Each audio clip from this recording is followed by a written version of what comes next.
ಎಲ್ರಿಗೂ ನಮಸ್ಕಾರ. ಹಿಂದಿನ ವಿಡಿಯೋದಲ್ಲಿ ನಾವು ಭಗವದ್ಗೀತೆಯ 14ನೇ ಅಧ್ಯಾಯದ 21 ಶ್ಲೋಕಗಳನ್ನು ಕೇಳಿದ್ದೇವೆ. 22ನೇ ಶ್ಲೋಕವು ಹೀಗಿದೆ.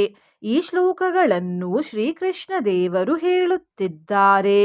ಶ್ರೀ ಭಗವಾನುವಾಚ ಪ್ರಕಾಶಂ ಚ ಪ್ರವೃತ್ತಿಂ ಚ ಮೋಹಮೇವ ಚ ಪಾಂಡವಾ ನ ದ್ವೇಷ್ಟಿ ಸಂಪ್ರವೃತ್ತಾನಿ ನ ನಿವೃತ್ತಾನಿ ಕಾಂಕ್ಷತಿ.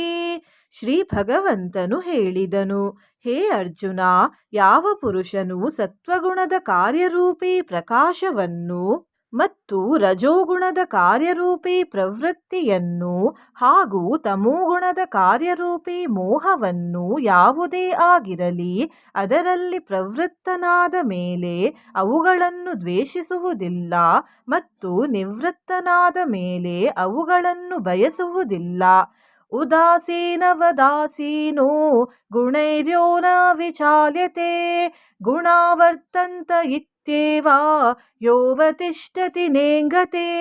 ಹಾಗೂ ಯಾರು ಸಾಕ್ಷಿಯಂತೆ ಸ್ಥಿತನಾಗಿದ್ದುಕೊಂಡು ಗುಣಗಳ ಮೂಲಕ ವಿಚಲಿತಗೊಳಿಸಲಾಗುವುದಿಲ್ಲವೋ ಮತ್ತು ಗುಣಗಳೇ ಗುಣಗಳಲ್ಲಿ ವರ್ತಿಸುತ್ತವೆ ಎಂದು ತಿಳಿಯುತ್ತಾ ಯಾರು ಸಚ್ಚಿದಾನಂದ ಘನ ಪರಮಾತ್ಮನಲ್ಲಿ ಏಕೀಭಾವದಿಂದ ಸ್ಥಿತನಾಗಿದ್ದಾನೋ ಮತ್ತು ಆ ಸ್ಥಿತಿಯಿಂದ ಯಾವಾಗಲೂ ವಿಚಲಿತನಾಗುವುದಿಲ್ಲವೋ ಸಮದುಃಖ ಸುಖಃ ಸ್ವಸ್ಥಃ ಸಮಲೋಷ್ಟಾಶ್ಮಕಾಂಚನಃ ತುಲ್ಯಪ್ರಿಯ ಪ್ರಿಯೋ ಧೀರಸ್ತುಲ್ಯನಿಂದಾತ್ಮ ಸಂಸ್ತುತಿಃ.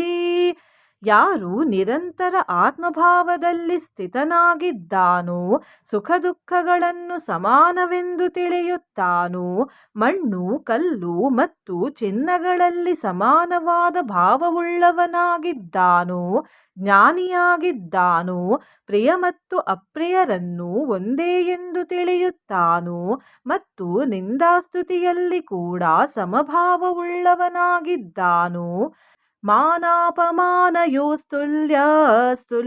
ಮಿತ್ರಾರಿಪಕ್ಷಯೋಃ ಸರ್ವಾರಂಭ ಪರಿತ್ಯಾಗಿ ಗುಣಾತೀತಃ ಸ ಉಚ್ಯತೆ.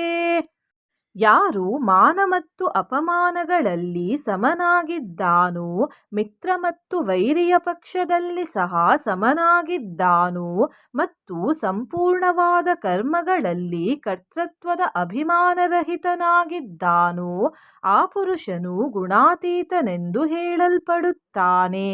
ಮಾಂ ಚ ಯೋ ವ್ಯಭಿಚಾರೇಣ ಭಕ್ತಿಯೋಗೇನ ಸೇವತೆ ಸಗುಣಾನ್ ಸಮತೀತ್ಯೇತಾನ್ ಬ್ರಹ್ಮಭೂಯಾಯ ಕಲ್ಪತೆ. ಯಾವ ಪುರುಷನು ಅವ್ಯಭಿಚಾರಿ ಭಕ್ತಿಯೋಗದ ಮೂಲಕ ನನ್ನನ್ನು ನಿರಂತರ ಭಜಿಸುತ್ತಾನೋ ಅವನು ಕೂಡ ಈ 3 ಗುಣಗಳನ್ನು ಚೆನ್ನಾಗಿ ದಾಟಿಕೊಂಡು ಸಚ್ಚಿದಾನಂದ ಘನ ಬ್ರಹ್ಮವನ್ನು ಪಡೆಯಲು ಯೋಗ್ಯನಾಗುತ್ತಾನೆ. ಬ್ರಹ್ಮಣ್ಯೋ ಹಿ ಪ್ರತಿಷ್ಠಾಹಂ ಅಮೃತಸ್ಯ ವ್ಯಯಸ್ಯ ಚ ಶಾಶ್ವತಸ್ಯ ಚ ಧರ್ಮಸ್ಯ ಸುಖಸ್ಯೈಕಾಂತಿಕಸ್ಯ ಚ. ಏಕೆಂದರೆ ಆ ಅವಿನಾಶಿಯಾದ ಪರಬ್ರಹ್ಮನ ಮತ್ತು ಅಮೃತದ ಹಾಗೂ ನಿತ್ಯವಾದ ಧರ್ಮದ ಮತ್ತು ಅಖಂಡ ಏಕರಸ ಆನಂದದ ಆಶ್ರಯವು ನಾನೇ ಆಗಿದ್ದೇನೆ. ಇದು ಈ ಅಧ್ಯಾಯದ 27ನೇ ಶ್ಲೋಕ. ಇಲ್ಲಿಗೆ ಈ 14ನೇ ಅಧ್ಯಾಯವು ಪೂರ್ಣಗೊಂಡಿತು. ಅಧ್ಯಾಯ ಮುಗಿಯುವಾಗ ಒಂದು ಶ್ಲೋಕವನ್ನು ಹೇಳಲಾಗಿದೆ. ಅದು ಹೀಗಿದೆ.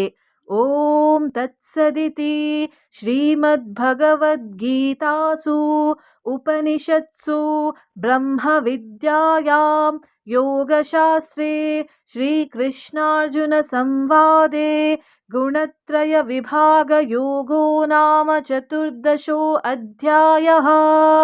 ಮುಂದಿನ ವಿಡಿಯೋದಲ್ಲಿ 15ನೇ ಅಧ್ಯಾಯದ ಕೆಲವು ಶ್ಲೋಕ ಹಾಗೂ ಅವುಗಳ ಅರ್ಥಗಳನ್ನು ತಿಳಿದುಕೊಳ್ಳೋಣ.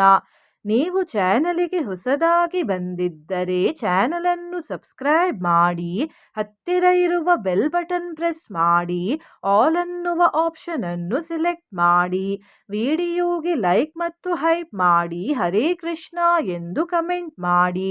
ಧನ್ಯವಾದ.